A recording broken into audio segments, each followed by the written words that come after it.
Esta no es la historia solo de Cañada Real, es la historia de todos los barrios discriminados. La mitad del sector 6 son niños. No debemos olvidar que hay un racismo sistémico en esta sociedad. Ante una prensa que siempre está sacando las 4 titulares morbosos. Sí, eso es infame. Estos vídeos que hacen estos youtubers, lo que quieren narrar no es el sitio. Lo que hay interés es por su propia persona dentro de ese lugar. El ego del aventurero. Para mí el cine es el descubrimiento del otro sin negar el propio yo. Estamos en la Cañada Real, a tan solo 15 kilómetros de la Puerta del Sol. ¿Tú qué imagen crees que tiene la gente de la Cañada ¿Nuestra? Real? Sí. Malísima. Cada vez que se nombra Cañada Real se habla de drogas. Pero me planteo el valor que tiene esa ley que define que es legal mantener a 4.000 personas durante 5 o 6 años sin suministro eléctrico. A mí me parece que es una violación de los derechos humanos.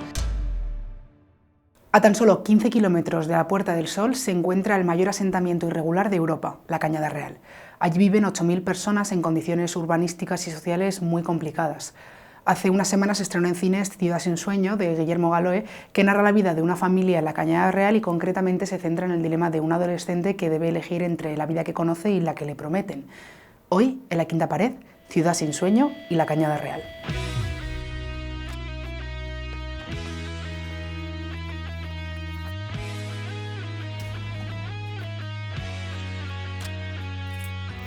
La Quinta Pared.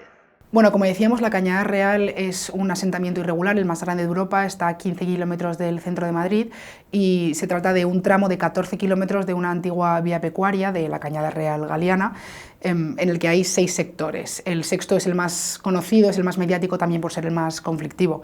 El origen realmente de la Cañada Real como asentamiento se remonta a los años 50-60, cuando muchas familias de la España rural se mudaron a Madrid en busca de oportunidades y ante la imposibilidad de poder pagar una vivienda formal se asentaron en estas parcelas de terreno público, construyendo al principio chabolas y con el paso de los años ya edificios más estables. Las administraciones no hicieron nunca nada al respecto y bueno, se fue dejando pasar el tiempo sin que nadie llegara a regularlo.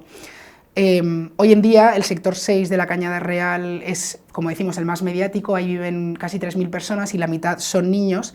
Desde hace 6 años están sin luz y sin acceso a suministros básicos de electricidad.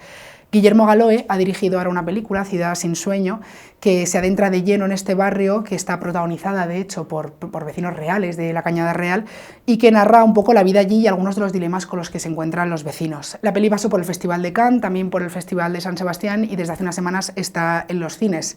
Guillermo además ganó el año pasado el Goya con Aunque es de noche, que es una historia también ambientada en la Cañada Real. Y para hablar un poco de este barrio, de sus luces, sus sombras y los dilemas que lo rodean, hoy tenemos con nosotros al director de la película, Guillermo Galoé. ¿Cómo estás? ¿Qué tal? ¿Cómo estáis?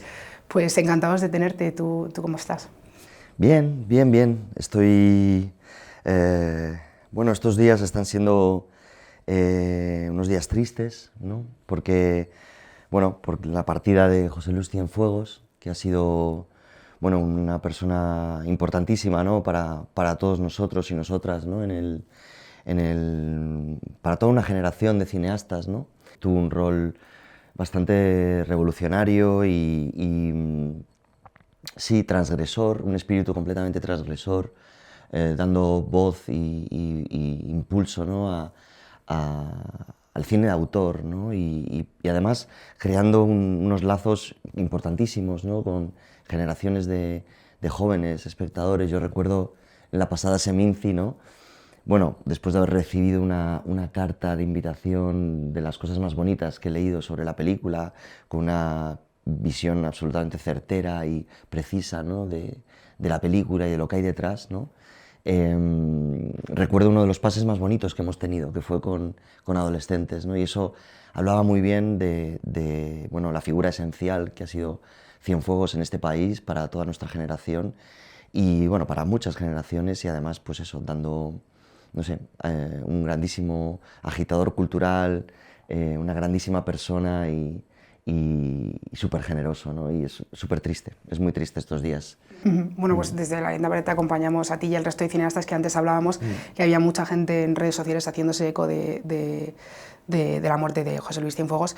Bueno, antes de adentrarnos en la Cañada Real, en las luces y las sombras del barrio que retratas tú en Ciudad sin sueño, quería empezar por lo básico, que era preguntarte, si no me equivoco, tú en realidad llevas pues, casi 10 años frecuentando el barrio y conociendo, mezclándote con la gente de allí, incluso creo que has hecho algún taller con niños.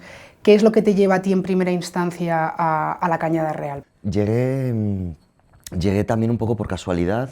Estaba trabajando en mi primera peli, en Frágil Equilibrio, y estaba siguiendo a varias familias en proceso de desahucio, ¿no? Durante la crisis inmobiliaria, después de un poco de la crisis que hubo en el 2012.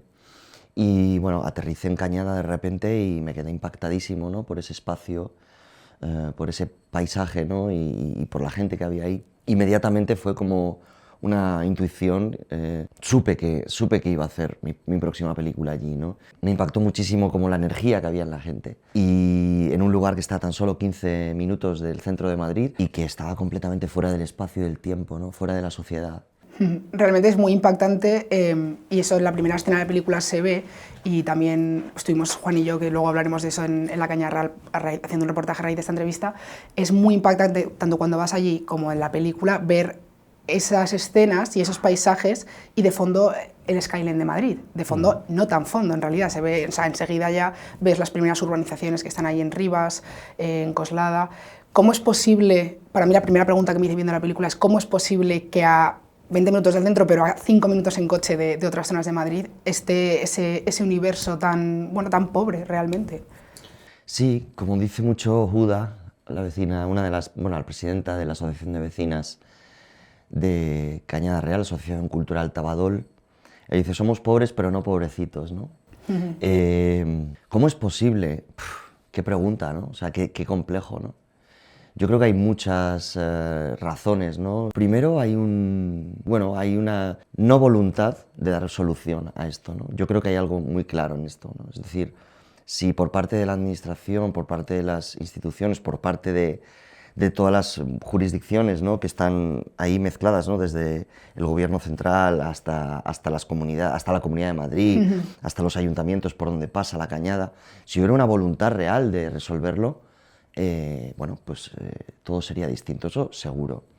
Luego, no debemos olvidar que hay un racismo sistémico en esta sociedad, la sociedad española, y la comunidad gitana ha sufrido esto durante siglos, ¿no? Y esto también es consecuencia de todo eso que pasó, es como la fuerza de una ola que comienza hace siglos, ¿no? Y hay que tenerlo muy en cuenta, ¿no? Es una comunidad que ha quedado al margen de la sociedad y que resiste ahí, pero es muy compleja su situación, ¿no? Hay un punto en el que además parece, ¿no? Escucho a veces comentarios, ¿no? Que considero superficiales y absolutamente banales y con racismo, ¿no? No, es que hay una especie como de autodistanciamiento, ¿no? de la sociedad, y no es así. Es que yo creo que el racismo llega a su culmen cuando una comunidad siente que no pertenece o que no tiene un espacio. Y luego, bueno, hay muchas capas en este barrio, ¿no? Hay muchas capas en toda esta comunidad. Es un barrio que se empieza a generar en los años 50, ¿no? Con toda la migración del rural durante el desarrollismo franquista, ¿no? A la ciudad. Y empiezan a instalarse gente allí, ¿no? Y durante décadas pues crece al costado de la sociedad. En los 90 hay una gran migración magrebí y bueno, se asienta ahí como muchos otros sitios. Y bueno, de hecho hay zonas de la Cañada que son como pueblos marroquíes, ¿no? Y luego en los 2000 pues también hay como se desmantelan asentamientos en distintas zonas de la Comunidad de Madrid, y claro, es como lo que cuentan las abuelas las abuelas de Tony en la película. Es la historia de los poblados, se desmantelan de un sitio, pero esa gente no desaparece, ¿no? ¿Dónde va, no? Pues aparecen en otro sitio. No hay una solución real y es como una rueda al final, ¿no? Desaparecen de un lado y vuelven a aparecer en otro. Entonces, bueno, hay muchas complejidades que atraviesan este espacio. Lo que está claro es que estamos hablando de discriminación y desplazamiento. Ahora que dices eso del antigitanismo, de hecho me gustó mucho una frase que dice uno de los gitanos en la película, que dice a los gitanos no nos quieren en ningún lado. O sea, cuando están hablando de mandarlos a otros sitios, dicen realmente es que, o sea, querernos no nos quieren en ningún sitio. Y esto que has dicho de que somos pobres pero no pobrecitos me parece súper interesante. ¿Somos condescendientes con la Cañada Real? En general, la sociedad que discrimina es una sociedad con mucha condescendencia y también bueno, últimamente se habla mucho como del odio al pobre, ¿no? Bueno, de hecho, vivimos unos tiempos en los que se están legitimando discursos de odio y racismo que, bueno, hace no demasiado tiempo causaron grandes catástrofes en la humanidad, ¿no? Hablamos de, pues no sé, desde discursos que justifican el Holocausto, ¿no? Y incluso, bueno, y discursos que ahora mismo, pues, legitiman ese odio a gente como la que vive en la Cañada Real. Creo que el único futuro que existe es un futuro donde hayamos realmente entendido que el racismo es algo que hay que extirpar de nuestra sociedad. Es una película muy reveladora, a nosotros nos encantó, porque muestras una parte de la Cañada Real que no es normalmente la que está en el imaginario social. La Cañada Real está socialmente, sobre todo en los últimos años, muy vinculada a, bueno, pues a algunas sombras, y el protagonista, a mí me encantó, Chule, pues es una familia de chatarreros que pues tienen como unos estándares morales como muy firmes. Pero también te quería preguntar por esa cara B de la Cañada Real que tú tampoco ocultas y que creo que también tratas desde mucha sensibilidad, que es ese imaginario colectivo que hay sobre la Cañada Real. ¿Por qué está la Cañada Real entre uno de los 5 barrios más peligrosos de España y por qué está, bueno, y qué papel juega el tema de la droga en la vida de Valdemín Gómez? Claro, o sea, no sabía este dato de que está entre los 5 barrios más peligrosos. Eso es que literalmente no sé dónde está escrito. Es algo que yo no puedo imaginar, porque yo desde que pisé ese lugar no he sentido que fuera peligroso, para nada, ¿no? Llevo 6 años trabajando allí de manera semanal,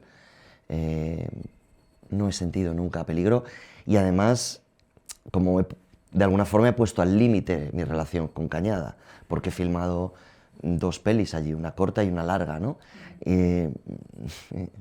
No sé, lo entiendo como una falacia y como una estigmatización de un espacio.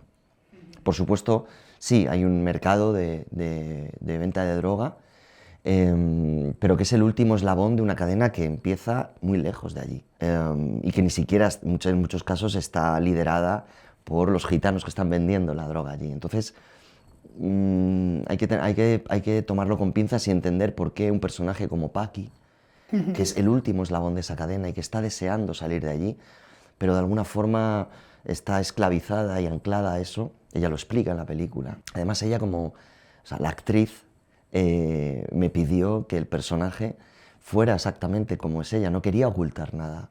Y hay algo muy interesante en eso. No tengo nada que ocultar, la cuestión es cómo se interpreta lo que yo hago y cómo vivo y lo que soy, ¿no? Desde la estigmatización o desde la empatía y la comprensión de todas estas complejidades. Estamos hartos de ver en las noticias casos de corrupción flagrante, ¿no? Con miles y miles de euros que se estafan desde los cargos públicos. No sé qué tenemos que decir sobre esta gente que está ahí. O sea, por supuesto, no estoy justificando lo otro, no estoy justificando esa, llamemos, ilegalidad. O sea, hay una ley que hay que cumplir y eso sin duda es así, pero me planteo desde el valor que tiene esa ley esa ley que define, no sé, que es legal mantener a 4.000 personas, de las cuales la mitad son niños y niñas, durante 5 o 6 años sin suministro eléctrico, viviendo al calor del fuego. O sea, estamos entrando en un invierno, en el 5.º invierno, sin luz.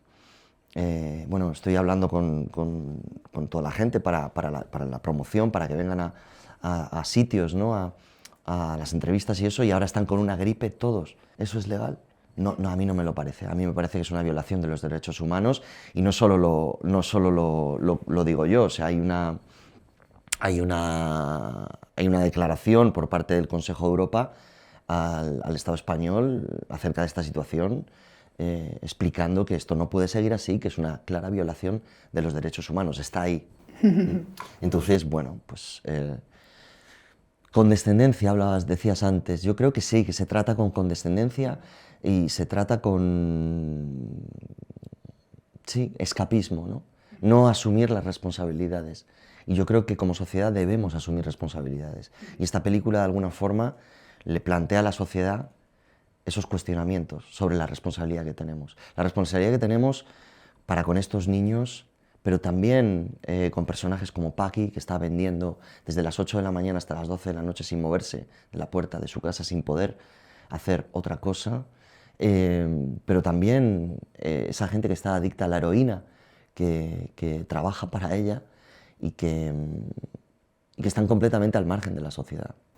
Justo ahora que hablas de clichés y de estigmas... Son parte, perdona, Sí. son parte de nuestra sociedad. Claro. También son nuestra gente. Y están enfermos en las calles. Justo ahora que hablas eso del estigma y de los clichés, también te quería preguntar, porque la película, pues obviamente te enseña otra parte y se nota mucho que está hecha desde la empatía y desde un lugar en el que Paqui se puede expresar como es, que creo que te escuché en una entrevista decir que una de las cosas que te encontraste en La Cañada Real fue, bueno, lo has dicho aquí antes también, esas ganas de la gente de hablar ante una prensa que siempre está sacando pues, los 4 titulares morbosos, los youtubers que van allí a hacer vídeos enseñando a, pues, a gente a drogarse y tal. Sí, eso es infame. Sí. Y te quería preguntar, entiendo que tú al principio, cuando llegaste allí, al final somos humanos y formamos parte de la sociedad y creo que dentro de la responsabilidad que tenemos cada uno cívica de no juzgar, intentar enterarnos de cómo son las cosas al 100%, creo que todos somos un poco víctimas de esos estigmas que nos llegan y de los vídeos de los youtubers de forma directa o indirecta. ¿Cómo hiciste tú bueno, igual no lo tuviste que hacer, pero ese proceso al principio, a la hora de hacer la película, de igual liberarte de algún estigma? Es que tú piensas, estos vídeos que hacen estos youtubers y todo esto, muchas veces lo que narran, lo que quieren narrar no es el sitio, no hay un interés por el lugar. Lo que hay un interés es por su propia persona dentro de ese lugar. Entonces hay un ego ahí, el ego del aventurero, es decir, creo que hay un youtuber que va por ahí yendo a los barrios más peligrosos del mundo y él es el protagonista, él en esos barrios peligrosos. Yo no sé si lo que quiere mostrar es lo valiente que es o no lo sé, pero el interés no está en las personas de allí, está en él. Y eso es lo que esta sociedad de las redes sociales y esta cultura del individualismo y del ego ha creado, es decir, lo importante somos nosotros. Entonces, no sé, el cine para mí es al revés, para mí el cine es el descubrimiento del otro sin negar el propio yo, es decir, creo que liberarnos de todos estos muros de la alteridad y del racismo pasa por entender que hay en el otro de uno mismo y crear esos lazos, esos puentes, porque si yo creo eso entre mi figura como cineasta y lo que estoy filmando, la película inmediatamente genera ese vínculo entre esas personas y el espectador, los espectadores desconocidos que se colocan en mi visión, que es la de la película, ¿no? Entonces, mi figura en todo esto es una especie como de medium entre ese espacio y los espectadores, ya está. No es la narración de mis aventuras y acontecimientos y todo lo que yo he vivido, que es muchísimo, porque he vivido muchísimas aventuras en ese proceso exploratorio que es el cine, ¿no? Pero me interesa el resultado de la aventura, que es el conocimiento de lo que hay delante de mí, no mi yo. Mi yo no importa, además no sé, es aburrido. Entonces, no sé, cuando están todas estas narrativas que vemos sobre estos espacios, muchas veces pasan por la experiencia de ese periodista o ese youtuber que ni siquiera es periodista, que de repente le dan una cámara y un espacio donde contar. Y bueno, pues no sé, no quiero denigrar el trabajo de nadie, pero sin duda lo que pasa es que esta gente no entiende que lo que está haciendo con eso es denigrar un espacio. Les paga 4 perras a unos chavales que le llevan, ¿no? y toca el ego de esos chavales y ellos quieren... ¿Por qué? Porque esos chavales quieren estar en YouTube, quieren ser vistos. Pero la responsabilidad que tienes al coger una cámara no la estás asumiendo cuando estás haciendo eso. No puedes apelar a esas fragilidades.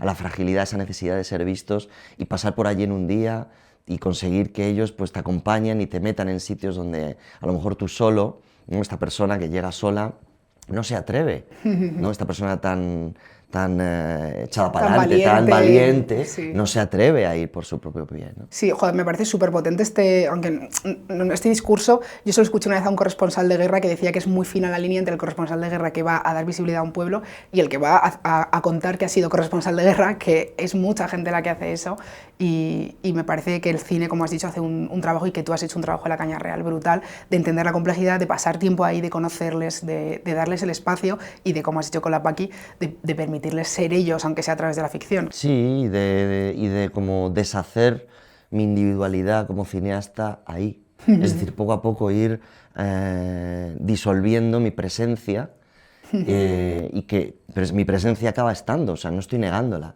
claro, pero acaba estando en las imágenes, pero a través de una relación profunda que se establece y una relación en la que lo importante es lo que está delante de la cámara. Yo creo que desde la ficción podemos construir un futuro alternativo, un futuro posible, ¿no? Entonces, hay una responsabilidad, no solo a la hora de hacer imágenes, como comentaba antes, porque están vinculadas. Crear imágenes es una responsabilidad porque tú puedes crear imágenes, ficciones, de lo que podría ser, ¿no?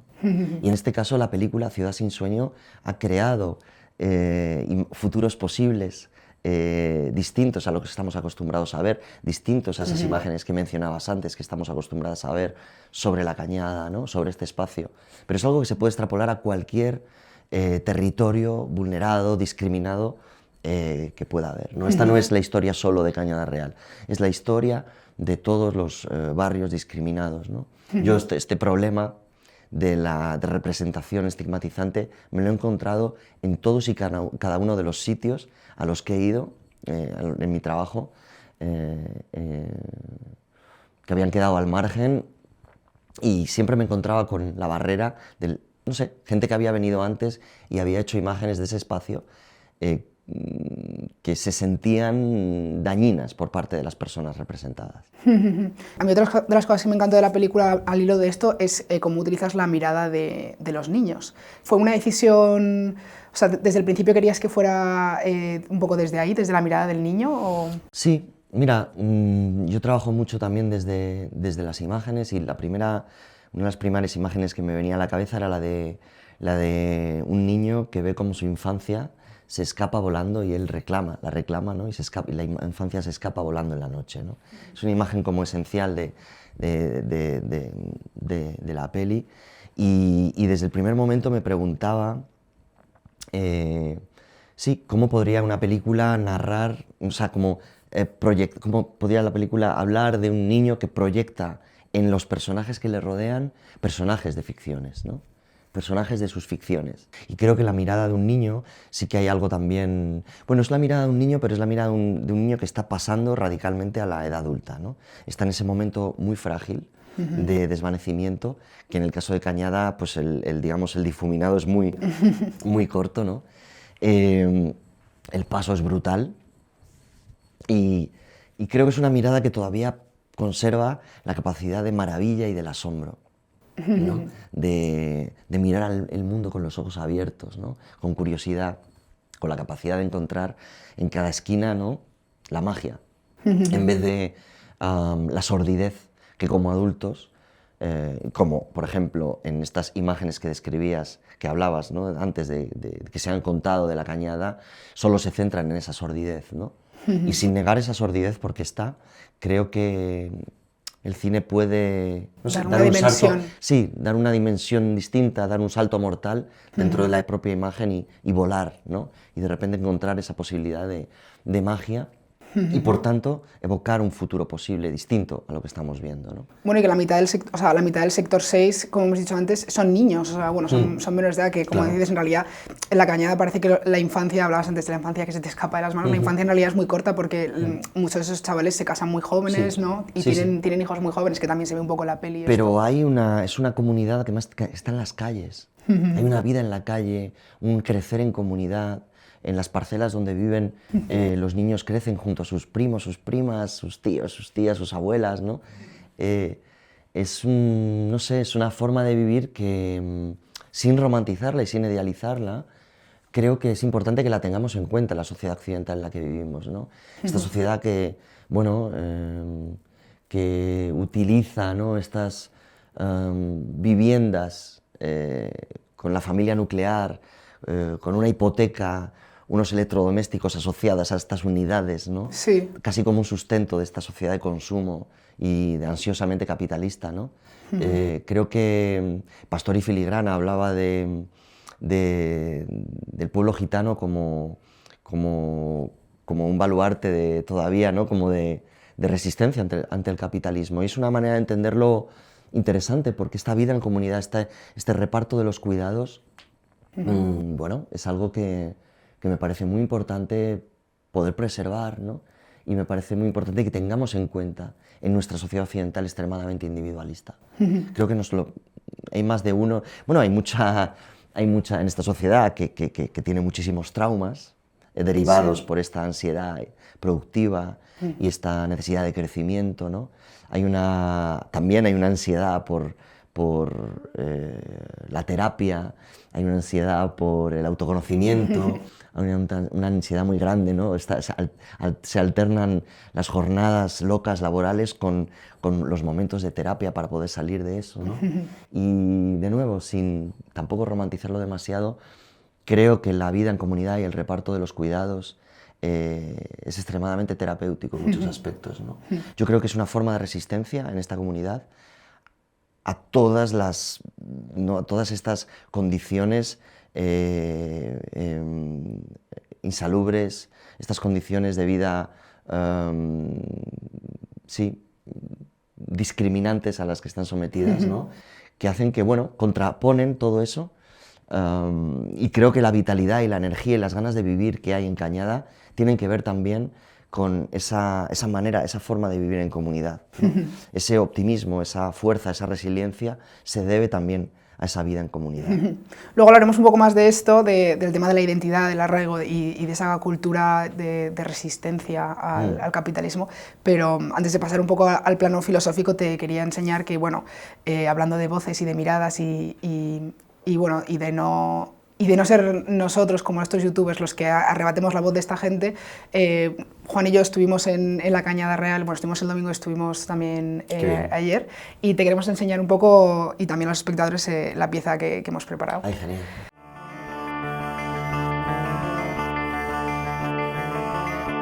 Estamos en la Cañada Real, a tan solo 15 kilómetros de la Puerta del Sol.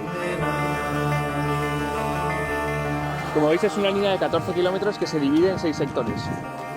Los sectores 1 y 2 son los más tranquilos y el riesgo va incrementando hasta llegar al sector 6, que es el más conflictivo. Aquí viven casi 8.000 personas y más de una tercera parte son niños.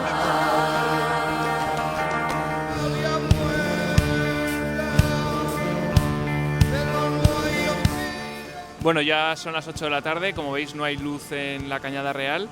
Esta que tenemos aquí es de casa de Elena, que ahora la conoceremos, pero viene de sus placas solares. El resto de casas no tienen electricidad y hace un frío de diciembre total, estamos a 6 grados o 5 grados, así que bueno, vamos a conocer a Elena y que nos cuente un poco su situación. Esas son las placas, entonces ahí entra y carga las baterías para por la noche. Como hoy no ha sido posible por el tiempo, pues estamos cargándolo desde aquí con el generador.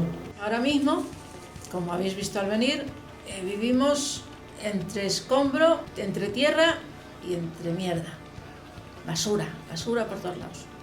Bueno, estamos con Elena, una vecina del sector 6 que lleva más de 30 años asentada aquí. Elena, muchas gracias por acogernos. Nada, sin problemas. Lo primero que te queríamos preguntar es por qué te mudaste aquí a La Cañada y cómo conseguiste la casa. ¿La compraste? No, vamos a ver, encontramos la zona, estaba llena de casas, de muchas casas, otras dos de zonas eran parcelas solamente, y esta, donde vivimos nosotros, era una parcela que nos la cedió el vecino y nosotros, la casa está hecha por mi marido y por mí. Todos los ladrillos que hay aquí los hemos puesto nosotros. Y si no sabéis un poco la historia, Madrid está lleno de cañadas.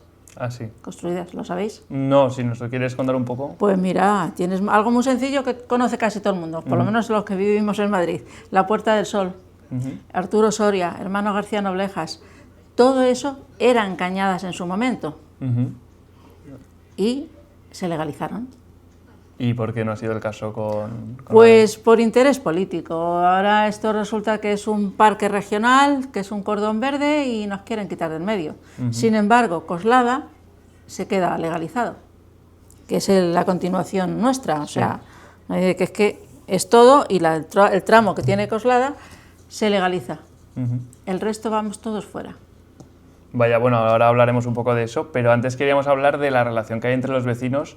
Sabemos que tú has sido presidenta de la asociación vecinal durante un montón de años, ¿no? Sí, 20. ¿Y qué tal es la relación entre ellos? ¿Cómo es relacionarse con la gente del sector 6? Ya que hay... En su momento, estupendamente.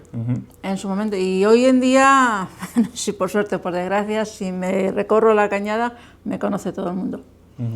Pero ya no se puede. Bueno, vosotros que habéis subido por la cañada, ya, sinceramente, es muy desagradable encontrarte yonkis y encontrarte gente por ahí. No. ¿Y cómo es posible que en cosa de 20 años haya cambiado tanto la situación? Pues porque quitaron las zonas que eran de la droga, de otras zonas, como la Quinta, la Barranquilla, el Salobral y todo eso, y los mandaron para acá. Eso lo he peleado y lo he discutido con los políticos 50.000 veces. Yo soy muy cerrada. Es más, fíjate, no me acuerdo qué año fue, en el 11, no me acuerdo, ya la edad, hijo, me pierdo. Pero me acuerdo que dijo, no se me olvidará, en una reunión que tuvimos, invitamos a Esperanza Aguirre y nos dijo que fuéramos ahorrando para cada uno que quisiera comprar el terreno que ocupaba. Y luego la tortilla cambió de sitio. Sí, sí, totalmente. Ahora vamos todos a la calle. La luz, llevamos sin luz 5 años. ¿Y cómo hacéis para calentarse? Porque le hemos visto cuando veníamos que está toda la calle llena de hogueras. Sí, hay una estufa, en el salón tengo una chimenea, otra estufa que has visto según has entrado al servicio, o sea... Sí, sí. Y otra cosa te voy a decir, hemos pagado y tengo recibos, pues no sé, de 20 y tantos años, de contribución pagada, hasta que ellos nos la quitaron, el ayuntamiento. O sea, no es que yo dejara de pagar, sino que el ayuntamiento dejó de cobrar. Se dieron cuenta que estaban metiendo la pata. Yo es que soy muy clara, ¿eh? O sea, si te asusto... No, no. Se dieron cuenta que estaban equivocándose porque más de una vez he dicho, vamos a ver, no tenemos derecho, no tenemos nada, nos tenemos que ir. Nos estáis cobrando la contribución y no nos queréis cobrar la luz ni el agua porque no os interesa, pero la contribución sí. Lo que sí que hemos visto es que por el camino estaban todas las casas llenas de luces de Navidad y demás, entonces suponemos que todo el mundo está con generadores eléctricos y con... Hay una zona que es el principio donde habéis entrado, la 8, que me has dicho que estabais, sí. Esa zona tiene luz. Hay un tramo ahí, kilómetro más o menos, o quizá más, que esa zona tiene luz, porque la zona que no tiene luz es esta nuestra, que la línea va hacia arriba. Y esa ya pilla el resto de sectores que sí que tienen luz. Del sector 1 al 5 sí que tienen... del 1 al 5 sí tienen luz y les salta muchas veces porque hay gente que se está yendo de aquí para allá, al tener luz ellos y nosotros. Ya.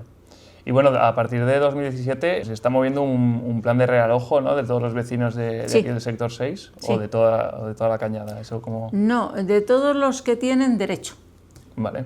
Por pobreza, por hijos, por todos los que ellos piensan o cuentan con que tienen derecho a realojarlos.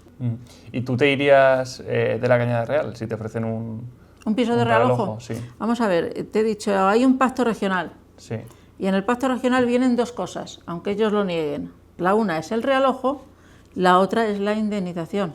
Claro. Entonces, yo al realojo no me puedo agarrar, porque tengo mis perros, tengo mis gallinas y tengo mis hijos. Sí. No me puedo agarrar al realojo, porque yo sí tengo derecho a un realojo al ser viuda y tener una paga de viudedad. Pero mis hijos no tienen derecho, irían a la calle. Mis perros, ¿qué hago? ¿Los abandono? No soy partidaria de eso. Entonces he pedido la segunda parte y me la han denegado. ¿Tú qué imagen crees que tiene la gente de la Cañada Real? Sí. Malísima. Sí. Te lo puedo asegurar. ¿Por qué? Porque cada vez que se nombra palabra Cañada Real se habla de droga. Ya. ¿Y hasta qué punto? Antiguamente no. Antiguamente, ya te digo, mi hijo ha ido al colegio, ha ido al instituto, ha ido a la universidad sin problemas. Yo me he relacionado con todo el mundo sin problemas. Pero ahora solamente decir vivo en la Cañada te frena a la gente. ¿Por qué? Porque es que ya asocian Cañada con droga. Pero ¿hasta qué punto crees que que es una imagen fiel de la realidad, porque claro, la gente asocia la cañada a droga, pero realmente en la cañada... No es. ¿Qué hay? 2 kilómetros, Ya. más o menos. Sí. El resto no. El resto de sectores no, el sector 1 al 5 es una vida totalmente residencial, ¿no? Hay algo, pero no tiene nada que ver con esto, ni mucho menos. Como sabes, estamos hablando con Guillermo Galoé, que es el director de la película Ciudad sin sueño. A raíz de la película se ha hablado mucho de la Cañada Real en medios de comunicación y como que se ha dado mucha visibilidad al tema. Entonces no sabemos si eres partidaria de que se dé este tipo de situaciones. Sí, siempre que sea real, entiéndeme. Que sí, que tenemos, como te he dicho, 2 kilómetros más o menos de problemas, vale, pero el resto somos personas normales. Ya. Somos gente que trabajamos, que vivimos tranquilamente, que queremos tranquilidad, como hace pues no sé, de 10 años lo que sea para atrás. Como te he dicho, yo he entrado en todas las puertas, estaba todo abierto, me conocía todo el mundo. He pisado todas las casas que hay aquí en Cañada, todas, sin ningún problema. Entonces, ¿por qué la Cañada se oye desde que vino toda la droga? Entonces, cuando... Sí, cuando ha salido en los medios. Exactamente. Y es lo que sale, es lo que vende, por decirlo de alguna manera, es lo que vende. Bueno, pues es una lástima que sea así, pero gracias a que haya gente como tú que quiere hablar y quiere mostrarnos una realidad distinta a la que se muestra en otros medios, pues esto... Lo que pasa es que los buenos ya quedamos pocos. Ya, bueno. Pues nada, muchísimas gracias Elena por esta entrevista, muy cortita, y esperamos que vaya todo genial y que el realojo no se lleve a cabo al final y os podáis quedar en esta casa que es vuestra de toda la vida. Ahí tengo muchas dudas. Yo lo que quiero, ya te digo, vale, como le he dicho a los comisionados 50 millones de veces, además que me pongo un poco pesada, vale, el suelo no es mío, de acuerdo, hasta ahí llego. Pero el vuelo es todo mío. Ya, por eso. Es todo. Del primero al último ladrillo es mío. Tengo facturas, tengo recibos, tengo todo. Tengo, como te he dicho, la contribución pagada más de 20 años. Tengo todo ahí. Sí, sí. La casa se hizo con las miras de un arquitecto, lo cual quiere decir que aunque la hemos hecho nosotros, pero está bien hecha. ¿Me explico? Sí, sí. Mi marido era pintor y tenía manitas. Y yo de ayudante. Entonces, te da mucho coraje que te quieran echar así por las buenas. Ya. Te da mucho coraje. Así que estamos en los tribunales, a ver qué deciden. Bueno, ¿y esto cuándo sabréis al final la resolución? Esperemos que ahora, este año que viene, esperemos. Que ya se sepa algo y podemos irnos con dignidad. Pues ojalá sea así. Es la idea. Ya que nos tenemos que ir, que sea con dignidad. Bueno, como decía Elena, eso, lo de darle voz a la Cañada, que es lo que hemos estado hablando un poco en esta entrevista, para ti era importante que los vecinos de la Cañada estuvieran satisfechos con la película que has hecho. Sí, para mí era, bueno, clave. Por eso también lo hicimos o sea, no fue como... Fue desde el principio incluyendo a la comunidad, tanto delante, que es decir, todos los actores y actrices de la peli son residentes de la Cañada Real, incluso todos los figurantes que hay. Y detrás de las cámaras, en el equipo, había gente de Cañada trabajando también. Entonces, bueno, la idea era que fuera una peli que hiciéramos todos juntos, ya está. Y ahí yo creo que se incorpora toda esa sensibilidad. Es simplemente escuchar, tampoco es tan complicado, o sea, no es nada wow, o sea, es como lo que creo que debería ser normal, ¿no? Y Elena lo que está diciendo, una cosa muy clara, ella habla de real, es decir, no quiere esconder nada. Lo real es mostrar todas las aristas, las luces y las sombras de un sitio, ¿no? Y la película lo que hace es eso. Y cuando decimos real, no es documental, porque se confunde muchas veces esto. Lo que pasa es que, claro, estamos acostumbrados a un cine de ficción con unos, digamos, códigos tanto interpretativos como formales que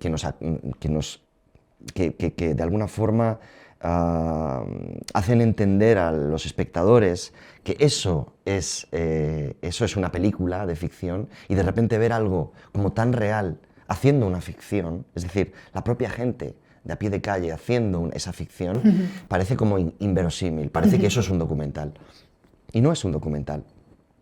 Es un guión escrito con 15 versiones, con un proceso de casting y de ensayos y de puesta en escena absolutamente desde la ficción, unas 6 semanas y media de rodaje, absolutamente hecho desde la ficción. Pero tiene esto que Elena, o sea, yo no quiero decir que esta peli es real, no tengo esa aspiración, pero lo está diciendo Elena. Cuando Elena dice real, habla de mostrar todo, sin esconder nada, sin vergüenza, ¿no? Sin miedo. Además que, no sé, tiene... es algo como que no has visto nunca y que probablemente no vuelvas a ver. Es una peli que creo que, vamos, que además quiero enfatizar el valor del trabajo de todo el equipo técnico, del equipo de producción, de lanzarse en un proyecto tan arriesgado. Pues un proyecto muy arriesgado, muy difícil de hacer. Y yo creo que es una victoria del cine como medio. El haber conseguido crear esa ficción en este espacio que además es ingobernable. Es un lugar que tiene una anarquía profunda y un desorden y una desorganización que además era una de las características que me interesaban. Entonces, pues creo que por eso tiene un grandísimo valor y hay que entenderlo entre líneas. La película, uno de los retos que te he escuchado que tuvisteis fue, bueno, pues una historia que a priori es local, llevarla, pues ha pasado por el Festival de Cannes, bueno, llevarla como a ciudades y a sitios de un contexto bien distinto. ¿Dónde encontraste la universalidad de La Cañada Real? En lo que nos une, es una película es un drama familiar. Es una película sobre cómo los vínculos familiares se desmembran, se fragmentan ante el avance de presiones externas. Aplica eso a cualquier familia. A muchas familias en distintas clases sociales. Sí, incluso a la familia real de repente, ahora que has dicho eso. Es completamente extrapolable. Luego, por otro lado, toda la idea del irse o el quedarse, entendida desde un punto de vista más, desde la ontología del asunto, es decir, ¿qué es el hogar? El hogar es el yo. El hogar es el yo que se destruye, que deja de ser, es todo lo que soy y que ahora cambia, ¿no? Y ahora se proyecta hacia un futuro que es lo que no soy o todo lo que voy a ser o todo lo que puedo ser. Entonces, entendido desde ese lugar, también lo podemos extrapolar a muchísimos aspectos de nuestras vidas. Podemos irnos o quedarnos en una familia que no nos da o nos da lo que necesitamos. Podemos irnos o quedarnos en una identidad. Podemos en un género, podemos irnos o quedarnos en una relación amorosa, ¿no? Y hay algo ahí que es una fuerza y tiene algo que ver con la condición humana y es una fuerza que está en todo esto, no solo en el hecho de irme o quedarme en este barrio. Entonces hay algo ahí como que atraviesa la película que trasciende, yo creo, gracias a este planteamiento. Y además es lo que consigue que conecte con públicos de muy distinto tipo. Acabamos de venir de Doha, del Doha Film Festival de Qatar, y me ha gustado muchísimo cómo el público allí, de muy distintas partes de Oriente Medio y del norte de África, ha conectado con la peli. O sea, comunidades desde, no sé, iraquíes hasta sudanesas, hasta, bueno, por supuesto, marroquíes, pero porque hay población marroquí en la película, ¿no? Pero han conectado a nivel profundo con incluso recuerdo hace poco, pues eso, un chico catarí, ¿no? Que de repente se me acercó y me dijo, esta película habla de mí, esta película habla de mí. Yo soy catarí y no estoy conectado con mi identidad, no siento que pertenezca, ¿no? Es una peli acerca, pues, que trabaja alrededor, que opera alrededor de la idea de pertenencia. Entonces, bueno, todas estas cosas hacen que realmente creo que si trabajamos desde lo particular y lo local, podemos encontrar lo universal ahí. Y creo que esas películas son las que trascienden y desbordan nuestras fronteras. La verdad es que yo el tema de la identidad y del arraigo me pareció, pues eso, uno de los grandes temas de la película, y me encantó una frase que dice el abuelo cuando le propone la idea del realojo, que dice, ¿a Madrid para qué? ¿Para que me tengan controlado? Antes has dicho que es una sociedad muy anárquica, y creo que tiene un punto de vinculación bastante grande con esta sensación que hay ahora de... Bueno, se habla de los márgenes siempre un poco desde lo despectivo, cuando en realidad últimamente está siendo algo bastante anhelado, ¿no? Salir un poco de la estructura social que conocemos. A mí me interesa lo que sucede, pero ya no en los márgenes entendidos como la periferia solo de una ciudad, sino lo que sucede en aquellos lugares que no están en el centro, que no están visibilizados, ¿no? Me parece que hay una energía ahí que vuelve a ser esa energía, esas ganas de estar, ¿no? De ser vistas, que es muy potente. O sea, nosotros hemos trabajado 6 años en los márgenes más radicales de esta sociedad española y de repente estar en el centro del cine mundial como es Cannes y recibir allí un premio fue una victoria compartida con toda la Cañada, y cuando pues, en Cañada, cuando el cortometraje Aunque es de noche ganó el Goya, fue una alegría monumental. Al día siguiente estábamos allí compartiendo el premio, ¿no? Y esa es la historia, ¿no? Es estar aquí, ¿no? Estar en el centro, estar donde nosotros no solemos estar. Esa es la victoria, ¿no? Bueno, pues Guillermo, muchísimas gracias, gracias. por la película, por haber venido. Muchas Espero que, bueno, enhorabuena por los premios que ya has conseguido, pero espero que de cara a la temporada de premios en enero y febrero sigan premiando la universalidad en lo concreto. Y a la gente que está ahí os animamos mucho a que vayáis al cine, que yo creo que todavía estará, el martes que viene todavía estará... Espero. Sí, en las salas, que vayáis al cine a ver Ciudad sin Sueño, y si no llegáis al cine, bueno, que cuando tengáis la oportunidad en alguna plataforma, igual en Televisión Española, que la veáis. Bueno, y que intentéis descubrir sitios como la Cañada Real desde un lugar que no sea un vídeo de 15 minutos en YouTube de gente que va un poco, pues eso, a ser el valiente de clase. Mil gracias, Guillermo, por tu trabajo y por compartirlo con nosotros. Muchas gracias. Hasta pronto.